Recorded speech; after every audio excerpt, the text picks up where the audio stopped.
स्वीकृत नगरसेवकच्या 8 पदांसाठी प्रचंड चुरस. 17 एप्रिलच्या महासभेत निवड. भाजप 4, काँग्रेस 2, राष्ट्रवादी प्रत्येकी 2 जागा. महापालिकेच्या 8 स्वीकृत नगरसेवक पदांवरील नियुक्तीसाठी दिनांक 17 रोजी महासभा होते आहे. भाजपच्या 4, काँग्रेस आणि राष्ट्रवादी अजित पवार पक्षाच्या प्रत्येकी 2 सदस्यांची नियुक्ती होणार आहे. नामनिर्देशित सदस्यांचे अर्ज दिनांक 10 एप्रिल रोजी कार्यालयीन वेळेत द्यावेत असे पत्र नगर सचिवांनी भाजप, काँग्रेस आणि राष्ट्रवादीच्या गटनेत्यांना दिले आहे. तीनही पक्षांकडे इच्छुकांची संख्या मोठी आहे, त्यामुळे चुरस दिसणार आहे.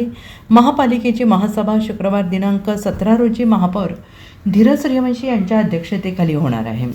फेब्रुवारी महिन्यात महापौर उपमहापौर निवडी झाल्या, मात्र स्वीकृत नगरसेवक निवडी लांबणीवर पडल्या होत्या. एप्रिलच्या महासभेत 8 स्वीकृत नगरसेवकांची नियुक्ती होणार आहे. महापालिकेत भाजपाचे संख्याबळ 39, काँग्रेस 18, राष्ट्रवादी अजित पवार पक्ष 16, राष्ट्रवादी शरदचंद्र पवार पक्ष 3 तर शिवसेना 2 असे संख्याबळ आहे.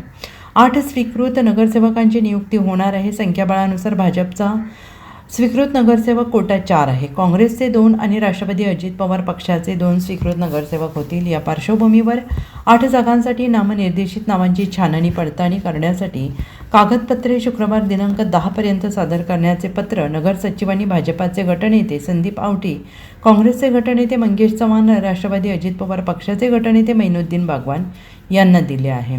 स्वीकृत पदासाठी भाजपकडून केदार खाडीलकर, विश्वजित पाटील, सुजित राऊत, शीतल लोंढे, विजय पाटील, पांडुरंग कोरे, बाबासाहेब आतेकर, राहुल बोळाज इच्छुक आहेत.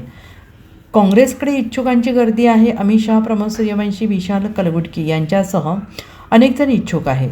राष्ट्रवादी अजित पवार पक्षाकडून सचिन सावंत, स्नेहल सावंत, जयंत जाधव, आयशा नायकवाडी, राधिका हारगे, जावेद मोमीन, सतीश कांबळे यांच्यासह अनेक इच्छुक आहेत.